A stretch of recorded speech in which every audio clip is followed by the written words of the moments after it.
하나님 말씀은 마가복음 8장 27절에서부터 38절까지 같이 우리 합독을 하겠습니다.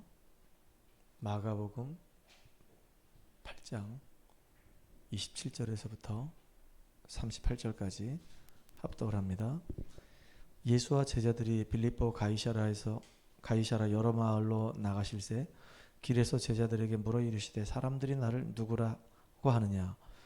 제자들이 여짜와 이르되 세례 요한이라 하고 더러는 엘리야 더러는 선지자 중에 하나라 하나이다. 또 물으시되 너희는 나를 누구라 하느냐.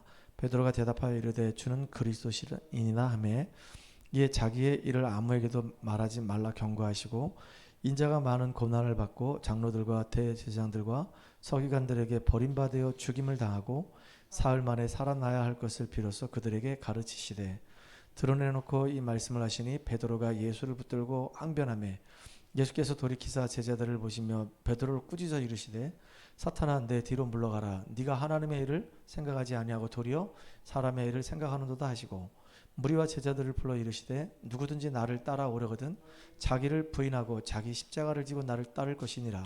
누구든지 자기 목숨을 구원하고자 하면 잃을 것이요 누구든지 나와 복음을 위하여 자기 목숨을 잃으면 구원하리라. 사람이 만일 온 천하를 얻고도 자기 목숨을 잃으면 무엇이 유익하리요. 사람이 무엇을 주고 자기 목숨과 바꾸겠느냐. 누구든지 이 음란하고 죄 많은 세대에서 나와 내 말을 부끄러워하면 인자도 아버지의 영광으로 거룩한 천사들과 함께 올 때 그 사람을 부끄러워하리라. 아멘. 오늘 우리 오예배 시간에는요 베드로의 고백이라고 하는 제목으로 같이 말씀을 나누도록 하겠습니다. 여러분 너무 잘 아는 성경 구절이죠. 마태복음 16장 13절에서 20절까지의 그 내용하고 마가복음 8장 27절부터 우리 38절까지 우리가 같이 읽었던 이 내용하고 병행 구절입니다. 같은 이야기란 말이죠. 제가 이 말씀을 묵상하면서 베드로가 세 번의 이제 고백을 하는 내용이 나와요. 그 내용을 가지고 좀 같이 말씀을 나눴으면 참 좋겠다 이런 생각을 갖게 됐어요. 결론적으로 이야기하면 베드로가 너무나도 중요한 고백을 합니다. 믿음의 고백을 해요. 주는 그리스도시요 살아계신 하나님의 아들이십니다. 뭐 훌륭한 사람도 많았고 또 지식이 높은 사람도 많았는데 뭐 많이 배운 사람도 있었는데 아무도 예수님이 누군지를 모르는 겁니다. 그때 이 베드로가 주는 그리스도시요 살아계신 하나님의 아들이십니다라고 믿음을 고백하는 거예요. 그렇게 믿음 고백했던 이 베드로가 그렇게 믿음을 쭉 유지하고 가면 좋겠는데 안 그랬단 말이죠. 예수님이 이제 그 믿음 고백하고 난 이후에 내가 이제 서기관들과 이 바리새인들과 유대인들에게 버려진 바 되어서 십자가 이제 죽고 난 다음에 3일 만에 다시 부활할 것이다 라고 얘기했더니 죽는다고 얘기하니까 이 베드로가 어찌 그럴 수가 있냐고 그렇게 하면 안 된다고 이렇게 또 얘기하는 거 있죠. 그때 예수님이 사단아 내대로 썩 물러가라 라고 얘기하면서 너는 왜 하나님의 일을 생각하지 않느냐고 사람의 일을 생각하느냐 라고 예수님이 굉장히 막 질타를 강한단 말이에요. 그러고 난 다음에 정말로 예수님 말씀대로 이제 예수님이 이제 이 유대인들에게 의해서 바리새인들에 의해서 잡혀가시는 겁니다. 잡혀가시기 전에 인자가 이제 잡혀갈 것이고 하나님께서 다 흩어버리실 것이다. 그러니까 그때 베드로가 뭐라 했냐면 죽어도 저는 예수님 떠나지 않겠습니다 라고 고백했던 이 베드로가 나중에 또 아주 힘없는 여자 계집 여종에게 너도 저 예수하고 같이 있었던 사람 아니야? 라고 얘기할 때 저주하고 부인하고 맹세까지 하는 예수님을 저주한다니까요. 예수님 부인한다니까요. 예수님에게 나는 그 사람 알지도 못한다고 맹세까지 한다니까요. 이렇게 주는 그리스도시요 살아계신 하나님의 아들이시라고 믿음을 고백했던 이 베드로가 이렇게 형편없이 그냥 무너지는 모습을 본단 말이에요. 이런 것을 보면서 이게 베드로의 모습이 결국은 우리의 모습이 아닐까라는 생각이 들었어요. 그렇게 믿음 고백해놓고 조금만 문제만 생기면 금방 또 염려하고 그렇게 믿음 고백해놓고 또 이상한 사람 만나면 또 금방 우리 흔들리고 갈등하고 뭐 방황하고 우리 입술로는 뭐 예수님 저주하진 않지만은 우리의 삶의 모습을 보게 되면 꼭 예수 없는 사람처럼 이게 생동하는 그런 우리의 모습을 보는 겁니다. 그럼에도 불구하고 그렇게 예수님이 미리 다 아시고 네가 새벽 다 울기 전에 나를 3번 부인할 거야. 절대 그런 일 없다고 얘기했는데 막상 정말로 새벽 다 울기 전에 베드로가 3번을 부인하는 겁니다. 그래서 완전히 낙심이 돼가지고요. 옛사람의 옷으로 돌아가 버렸어요. 물고기 잡는 어부로 돌아갔어요. 부활하신 주님이 예수님이 다시 베드로 찾아오셔가지고 네가 나를 사랑하느냐? 내 어린 양을 먹여라. 예수님이 베드로의 그 중심을 아는 거 있죠. 그 가이사랴 빌립보에서 고백했던 그 고백은 진짜 베드로가 믿음 고백한 거고요. 그리고 절대로 예수님 죽으시면 안 됩니다 라고 얘기했던 그 고백은 이 베드로가 뭘 몰라서 하는 말이었고요. 그 계집 요정이 얘기할 때 예수님 저주하고 부인하고 맹세했던 것은 진심이 아니고 너무 그 상황이 막 무섭고 두렵고 떨리니까 거짓말했다는 것을 너무 잘 아는 겁니다. 그런 베드로에게 예수님이 찾아오셔가지고 나를 사랑하느냐? 내 어린 양을 먹여라. 그러면서 이 베드로가 하나님의 은혜를 체험하게 만드는 겁니다. 그때 이후에 어떻게 됐냐? 너무 귀하게 최고의 전도자로 쓰임받는 주역이 된 거예요. 이 내용이에요. 그래서 우리가 이 응답을 누리는 축복의 증인들 되기를 간절히 소망합니다. 자, 창세기 1장 1절에 보면 하나님께서 말씀으로 세상을 창조하십니다. 그리고 난 이후에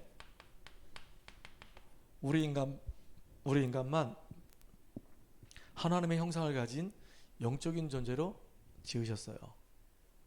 흙으로 만드시고 그 코에다가 생기를 불어 넣으셔서 생명이 됐더랬거든요. 살아있는 영적인 존재가 된 겁니다. 하나님께 예배드리고 기도하고 찬양하고 교제할 수 있는 이런 너무나도 소중한 축복된 존재가 된 거예요. 그런 인간에게 하나님은 처음부터 어마어마한 복을 주셨죠. 생육, 번성, 충만해라. 정복하고 다스리라. 새들에게도 짐승들에게도 물고기들에게도 생육, 번성, 충만해라 라고 얘기했는데 우리 인간도 생육, 번성, 충만해라 똑같이 얘기했어요. 그러면서 2가지 더 얘기했죠. 정복하고 다스리라. 이게 우리가 이 땅을 살아야 할 이유가 여기 있는 거예요. 너무너무 귀하잖아요. 하나님의 형상을 가진 우리에게 하나님은 이 땅을 다 정복하고 다스릴 수 있는 권한을 다 주셨단 말이에요. 그래서 우리가 어떻게 이 땅을 다스려 정복하냐? 하나님의 언약 안에서. 선악과 먹지 말아라. 그걸 먹는 날 정령 죽이라. 그랬단 말이에요. 동산 중앙에다가 선악과를 만들어 놓은 겁니다. 어디 있든지 간에 항상 선악과 보라고. 그래서 내가 누군지 인식하라고. 아, 하나님만이 창조주구나. 우리는 피조물이지. 우리는 하나님 바라봐야 되지. 하나님께 예배드려야 되지. 언약을 놓치지 말아야 되지. 언약을 기억하고 하나님 주신 힘과 그 지혜 가지고 맞아, 하나님 만드신 이 땅을 다 다스리고 정복하는 놀라운 축복받은 우리가 우리지. 이 기억하라고. 그런데 눈에 보이지 않아요?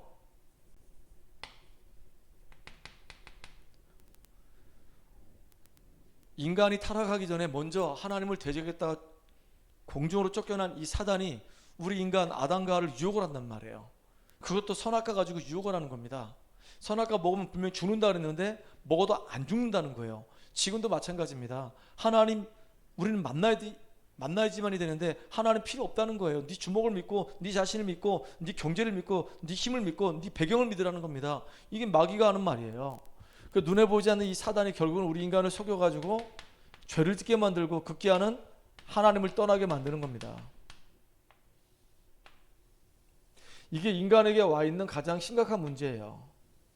인간의 문제가 여러 가지가 있는데 수만 가지 문제가 있는데 그런 모든 문제가 올 수밖에 없는 배경이 뭐냐? 요 3가지 문제 때문에 온 겁니다. 사단에게 속아서 죄를 짓고 하나님 떠난 문제. 이 문제 때문에 인간은 불행할 수밖에 없어요. 하나님을 떠난 인간은 신분 자체가 마귀 자녀예요. 마귀 자녀다 보니까 영이 죽어 있어요. 사단에게 잡혀 있죠. 이 세상 풍속을 쫓죠. 어느 날 이제 내 의지와 전혀 관계없이 본질상 진노가 임한단 말이에요. 어떤 사람이든 간에 고통당하고 싶은 사람은 단 한 명도 없습니다. 그런데 지금 현장에 고통당하는 사람이 너무 많아요. 수고하고 무거운 짐을 짊어지고 사는 사람이 얼마나 많은지 모릅니다. 그런데다가 육신적으로도 질병 속에 살아가는 사람 되게 많습니다. 의사가 도저히 해결하지 못하는 질병 가운데 빠져서 어려움 당하는 사람 많아요. 그렇게 살다 결국 죽으면 어디 가느냐? 지옥 가요. 그리고 후손까지 똑같이 망해간단 말이에요. 이렇게 불신자들은 망해가는 겁니다. 여기서 우리가 피할 길이 없어요. 아무리 내가 착하게 살아도 사단은 죄 문제는 해결할 수가 없어요. 내가 아무리 종교 생활을 열심히 해도 사단은 이길 수가 없어요. 내가 세상적인 지식이 많고 공부를 많이 해도 우리 스스로는 하나님을 만날 수가 없단 말이에요. 인간의 노력은 나쁜 건 아닌데 이 노력 가지고는 우리가 구원받을 수가 없어요. 그래서 저는 많이 봤어요. 착하게 사는 사람 참 많습니다. 근데 착하게 사는 사람들이 너무 스트레스 받고 참다 보니까 정신이 돌아가지고 정신병원에 입원한 거 너무 많이 봤어요. 정신병원에 입원하신 분들 가서 만나보면 다 착해요. 남한테 정말로 해코지 요만큼도 안 하는 사람들이에요. 너무 착한데 너무 착하다 보니까 자기에게 와 있는 문제들을 이길 수가 없는 겁니다. 한계 부딪히니까 정신 돌아버리는 거예요. 이렇게. 얼마나 안타까운지 몰라요. 이렇게 고통당하고 있을 때 하나님이 우리하고 의논도 안 하시고 아직 우리가 죄인되었을 때 하나님께서 우리와 의논도 안 하시고 일방적으로 이 땅에 구원자이신 그리스도를 보내주신 것입니다. 그게 하나님의 사랑이에요. 그래서 아들을 낳을 것인데 그 이름을 임마누엘이라 하리라. 그 이름을 번역한 즉 하나님께서 자기 백성을 저들의 죄에서 구원할 자심이라 그랬어요. 그러니까 우리가 죄인 되었을 때 그리스도께서 십자가에 죽으심으로 하나님께서 우리에 대한 자기 사랑을 확증하셨는데 우리를 구원하기 위해서 구원자이신 예수님 보내주신 거예요. 하나님이신 예수님이 인간의 몸으로 이 땅에 오셨어요. 그래서 십자가에서 성경대로 죽으시고 성경대로 부활하셔가지고 우리가 해결하지 못하는 인생의 모든 문제 해결하신 그리스도의 일을 하신 것입니다. 이게 보통 축복이 아니에요. 그래서 하나님을 떠난 우리에게 하나님 만나는 길을 열어주셨어요. 지금도 이 죄 때문에 고통받고 있는 우리들이 완전히 이 죄에서 해방되도록 우리를 대신해서 대속 제물이 되셨습니다. 그리고 눈에 보이지 않게 끊임없이 역사는 이 사단의 머리를 완전히 박살내시고 승리하셨단 말이에요. 그래서 예수님은 우리가 그리스도라고 얘기합니다. 기름 부음 받은 자. 요한복음 1장 12절에 영접하는 자고 그 이름 믿는 자들에게는 하나님의 자녀가 되는 권세를 주신다 그랬어요. 언제요? 로마서 10장 9절에 10절에 보니까 마음으로 믿어 의에 이르고 입으로 신에서 구원에 이른다 그랬습니다. 볼지어다 내가 문 밖에 서서 두드리노니 누구든지 내 음성을 듣고 마음의 문을 열면은 그에게로 들어가서 그로 더불어 먹고 그런 나로 더불어 먹고 살리라 그랬어요. 언제요? 지금요. 이게 되게 중요한 겁니다. 지금 예수님을 정말로 내 인생의 주인으로 내 마음의 문을 열고 영접을 하게 되면 우리 속에 성령이 쏠랑 들어오셔서 우리와 영원히 함께 하십니다. 우리를 고아처럼 내버려 두지 아니하시고 모든 것 생각나게 하시고 모든 것 깨닫게 하시고 세상에 줄 수 없는 평안을 주신다 약속하셨어요.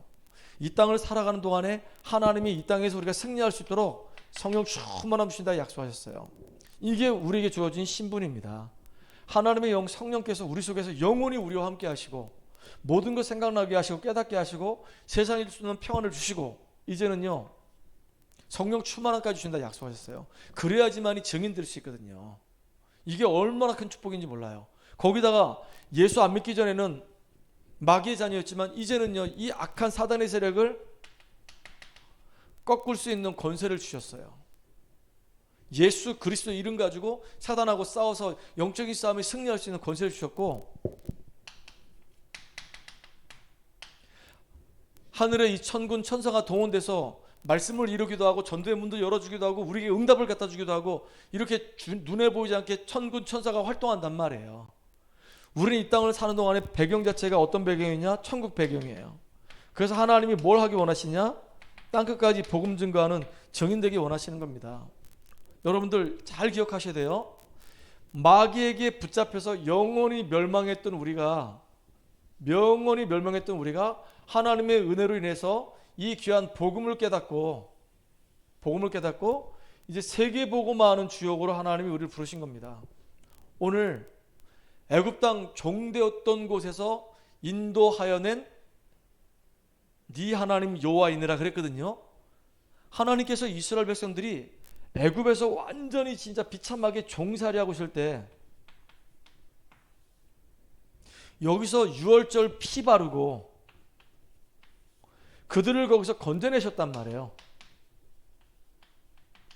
건져내신 이유가 왜 건져내셨냐 이거예요. 애굽 땅 종되었던 곳에서 인도하여 낸 네 하나님이 여호와다 그랬어요. 왜 그러셨을까요? 이 이스라엘 백성들이 지금 출애굽해서 광야를 거쳐서 시내산까지 왔는데 이 시간이 지금 굉장히 중요한 시간이에요. 이제 이 사람들을 통해서 하나님은 이제 광야의 여정을 통해서 저 가나안 땅 정복하겠다 이겁니다. 메시아 오실 땅, 이 땅을 살리겠다 이거예요. 세계복음하겠다 그 얘기입니다.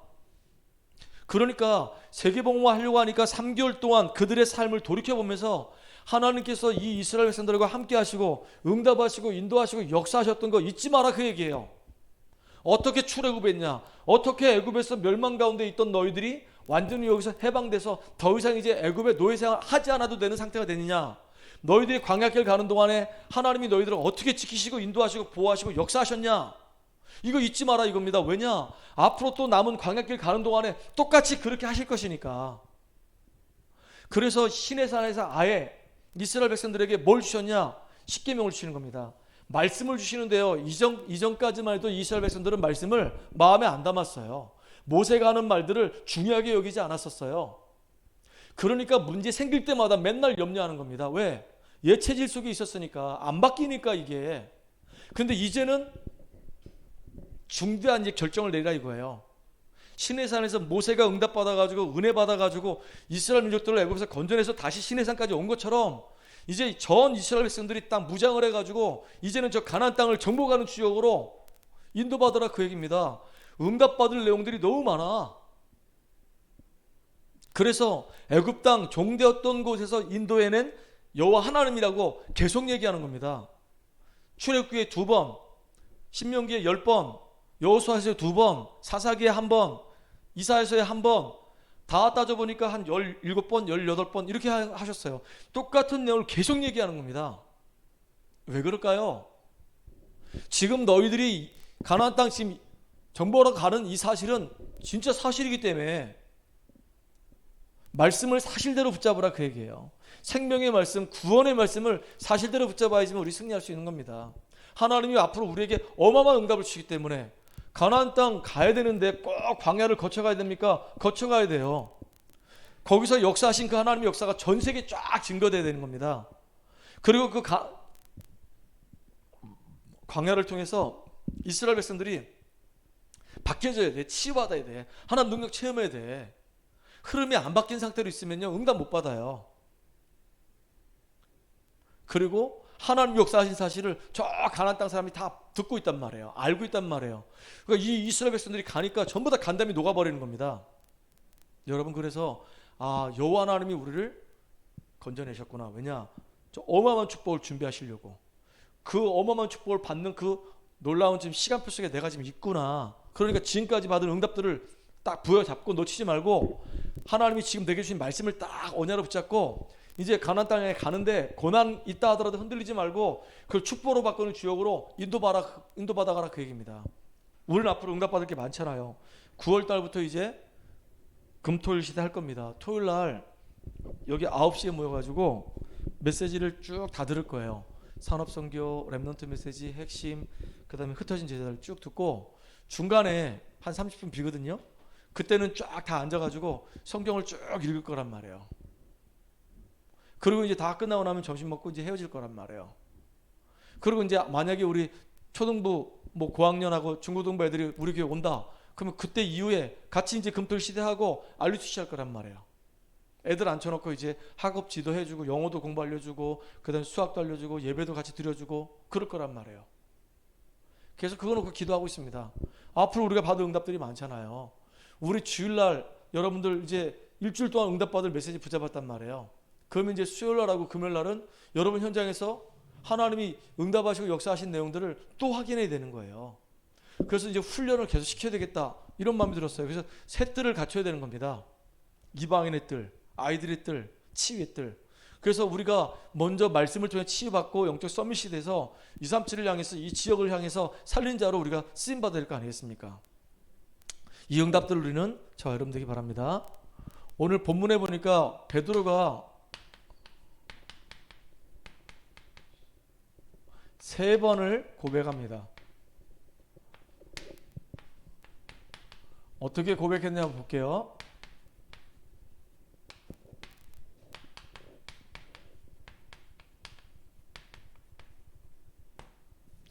가이사라 빌립보 지방에 이르렀는데 예수님이 이제 물어봅니다. 사람들이 나에 대해서 뭐라고 얘기하냐? 라고 물어봐요. 그럴 때 많은 사람들이 틀린 고백을 합니다. 거기에는 진짜 훌륭한 사람들도 있어요. 바리새인들은 보통 훌륭한 사람들은 아닙니다. 아무나 바리새인 되는 게 아닙니다. 이 사람들은 여러 가지 그 과정들이 있어요. 사람들이 다 인정해주고 그래야 되는 겁니다. 그러니까 이 훌륭한 사람들도 서기관들도 보통 사람들이 아니거든요. 다 공부한 사람들입니다. 근데 오늘 본문에 보니까 뭐라고 얘기하죠? 예수님에 대해서 세례 요한이라고 얘기합니다. 예수님에 대해서 오늘 우리가 본문을 쭉 읽었잖아요. 뭐라고 얘기 또 합니까? 예수님에 대해서 엘리야라고 얘기합니다.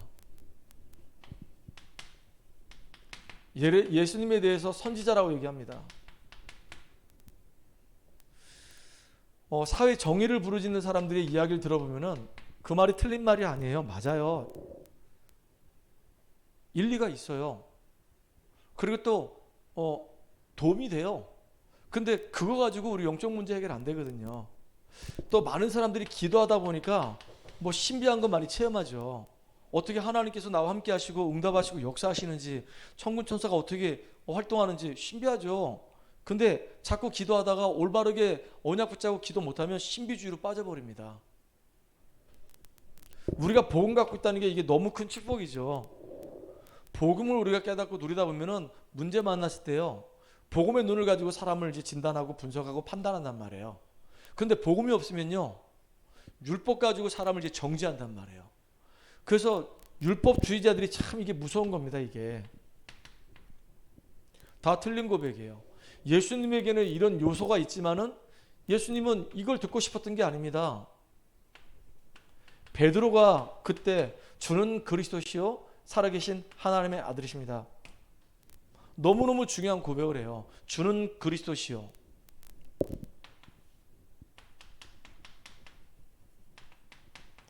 예수님이 우리 인생의 문제 해결하실 메시아라는 사실입니다. 구원자라는 사실이에요. 살아계신 하나님의 아들, 지금도 살아계시고 하나님의 아들입니다.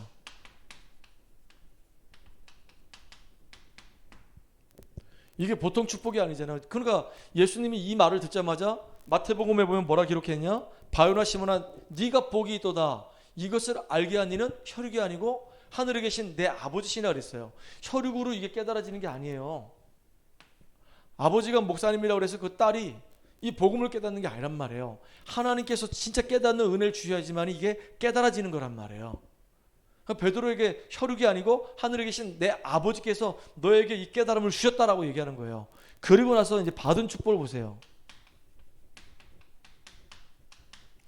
베드로라니 반석에 내가 내 교회를 세울 것이고 음부의 권세가 이기지 못할 것이며 천국의 열쇠를 줄 것이다. 네가 땅에서 매면 하늘에서 매일 것이고 네가 땅에서 풀면 하늘에서 풀릴 것이다. 이렇게 얘기했단 말이에요. 베드로가 어마어마한 고백을 합니다. 이건 사실적 고백이에요. 믿음의 고백을 합니다. 근데 이 고백을 하고 난 이후에 예수님이 이제 처음으로 뭘 얘기하냐?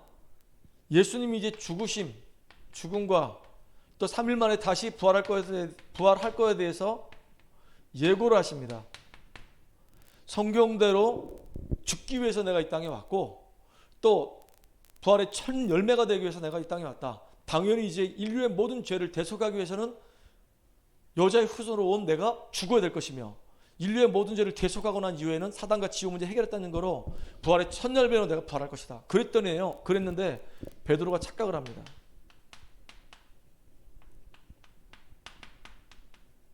어떻게 그렇게 할 수가 있습니까? 지금까지 예수님께서 행하셨던 그 표적을 보게 되면 예수님을 해할 자가 아무도 없습니다. 예수님이 오병이어를 행하시고 칠병이어를 행하시고 무리를 걸으시고 병든 자를 치유하시고 어마어마한 일들을 하지 않았습니까? 더군다나 이 베드로하고 요한이 뭘 갖고 지금 싸우고 있냐면 자리 갖고 싸우는 거예요.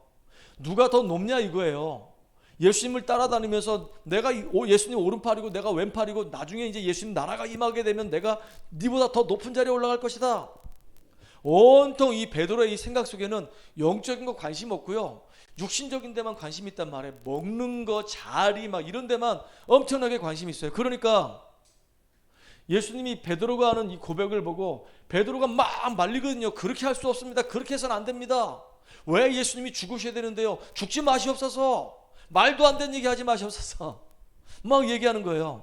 그러니까 예수님이 얘기하는 겁니다. 오늘 31절에 보니까 인자가 예수님이 많은 고난을 받고 장로들과 제사장들과 서기관들에게 버림받아 죽임을 당하고 사흘 만에 살아야 할 것을 비로소 그들에게 가르치시되, 그 전까지는 이렇게 얘기 안 하셨거든요. 내가 죽어야 되며 3일 만에 다시 부활해야 된다 이런 얘기 안 하셨거든요. 근데 베드로가 주는 그리스도시요 살아계신 하나님의 아들이십니다 이 고백을 딱 하고 나니까 그때서야 비로소 이제 예수님이 내가 이제 버림받아서 죽어야 되며 다시 살아날 것이다 라고 얘기하니까 아예 그냥 32절에 보니까 드러내놓고 이 말씀을 하시니까 베드로가 예수를 붙잡고 뭐 했다고요? 항변하매 그랬어요. 말도 안 되는 소리 하지 마시옵소서. 이런 일이 일어나지 않을 거니까 이런 얘기 하지 마시옵소서 막 얘기하는 거예요. 그러니까 그때 예수님이 베드로를 꾸짖어 이르시되 사탄아 내 뒤로 물러가라. 야 베드로야 지금 넌 마귀한테 속고 있어 이렇게 얘기도 안 했어요. 아예 그냥 베드로를 딱 지칭해서 이 사탄아 물러가라 라고 얘기했단 말이에요. 네가 하나님의 일을 생각하지 않고 도리어 하나님의 일을 생각하지 않고 도리어 사람의 일을 생각한다 그랬단 말이에요.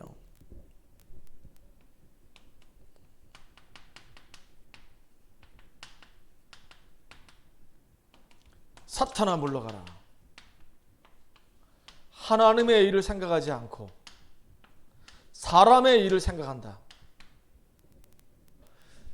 이렇게 엄청난 고백해놓고요. 정확한 이 복음을 풍성히 누리지 못하니까 사탄의 심부름합니다. 우리가 이럴 수 있어요. 이거는요. 베드로가 진짜 뭘 몰라서 그래요. 지금 베드로가 지금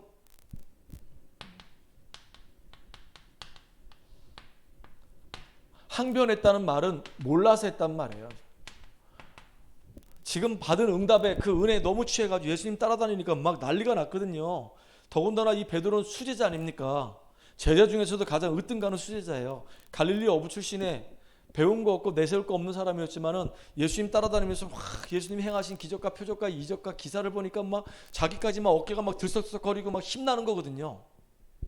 그러니까 이제 막 예수님한테 막 항변하는 겁니다. 베드로가 이랬어요. 그랬는데 예수님 말씀대로 진짜 서기관들, 바리새인들, 유대인들이 이제 예수님을 잡아가지고 신문하러 이제 데려갑니다. 그때 이제 따라가는 겁니다. 근데 예수님이 아까도 얘기했지만 뭐라고 얘기했냐? 네가 새벽 다 울기 전에 나를 부인할 것이다. 성경에 보니까 마태복음 14장 27절 31절에 보니까 너희가 다 나를 버리리라. 목자를 칠 것인데 양들이 흩어지리라. 베드로가 다 버릴지라도 저는 절대로 예수님 버리지 않겠습니다. 그러니까 네가 새벽 다 울기 전에 나를 부인할 것이다. 마태복음 14장 27절 31절에 얘기하셨죠. 또 누가복음 22장 33절에 보니까 내가 주님과 함께 오게 들어갈 것이고 내가 주님이 죽는다고 한다면 그 죽는 데까지도 내가 따라갈 것입니다 라고 베드로가 고백을 해요. 그런 이 베드로가 저주하고 부인하고 맹세한단 말이에요. 그것도 아주 힘없는 여자 계집 요정이 와서 얘기하니까 벌벌 떨면서 얘기하는 거란 말이에요. 그래 놓고요. 진짜 예수님이 이제 신문 당하시고 죽으셨단 말이에요. 베드로가 다시 과거로 돌아간 겁니다. 어부로 간 거예요. 어부. 그때 이 부활하신 주님이 베드로를 찾아오신 겁니다.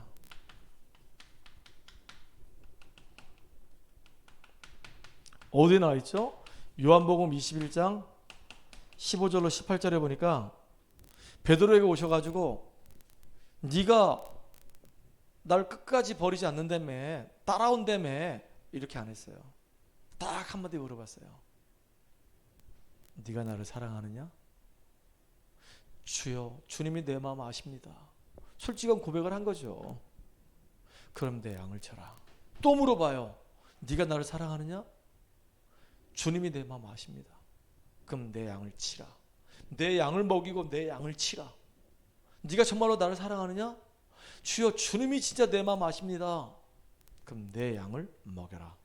이게 주님이 하신 말씀이란 말이에요. 이 베드로에게 중요한 사명을 깨닫게 만들어요. 여러분, 지금 이 베드로가 했던 이 저주, 부인, 맹세는요, 거짓 고백이에요. 이 상황이 너무 갑자기 급작스럽게 자기를 막 불안하게 두렵게 만드니까 막 거짓말한 거란 말이에요. 우리가 이럴 수 있어요.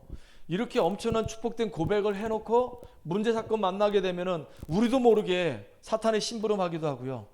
우리도 모르게 이렇게 거짓 고백을 한단 말이에요. 그런 우리들을 주님은 놓치지 아니하시고 끝까지 찾아오셔가지고 우리가 해야 될 사명이 무엇인지를 깨닫게 하신단 말이에요. 자, 이때 이후에 결론입니다. 완전히 베드로는 새로운 시작을 합니다.